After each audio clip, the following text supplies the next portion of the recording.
নমস্কার, আমি ডাক্তার সুরজিৎ দাস। আজকে যে টপিকটি আলোচনা করবো সেটা হচ্ছে ভিটিলিগো বা আমরা বাংলায় বলি সেতি।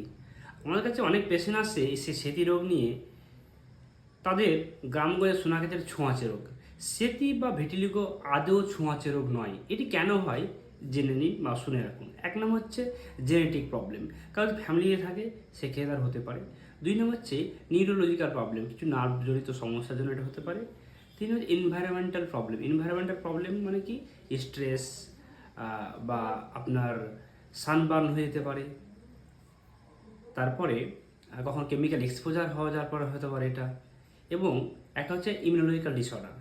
যদি ইমিউনোলজিক্যাল ডিসঅর্ডার জন্য কী হয়, যে আপনার শরীরের যে বডি ইমিউনিটি সিস্টেম, সেই ইমিউনিটি সিস্টেমটাই কী করছে, আপনার শরীরে যে সেল আছে মেলানোসাইট যে সেলটা আছে তাকে কিন্তু ডিস্ট্রাকশন করছে। এক্ষেত্রে কিন্তু আপনার এটা কিন্তু হতে পারে। সুতরাং এটা কিন্তু ছোঁয়াচে নয়, এটা তো ভয় পাওয়ার কোনো কারণ নেই। এবং অনেকে বলেন যে সাদা খাবার খেলে এটা বাড়ে বা টক খেলে বাড়ে, এটা কোনো বৈজ্ঞানিক বা কোনো রিসার্চে পাওয়া যায়নি। সুতরাং যাদের ভিটিলিগো আছে অবশ্যই ভয় পাওয়ার কোনো কারণ নেই। এখান থেকে আপনার কোনো ক্যান্সার হতে পারে এবং কোনো কোনো কারণ নেই। সুতরাং ভিটিলিগো যদি থাকে তো অবশ্যই আপনি হোমিওপ্যাথি ট্রিটমেন্ট করুন, আপনার অবশ্যই অনেকটা ইম্প্রুভমেন্ট হবে। অবশ্যই এরকম ভিডিও পেতে ডাক্তার সুরেশকে ফলো করতে ভুলবেন না কিন্তু।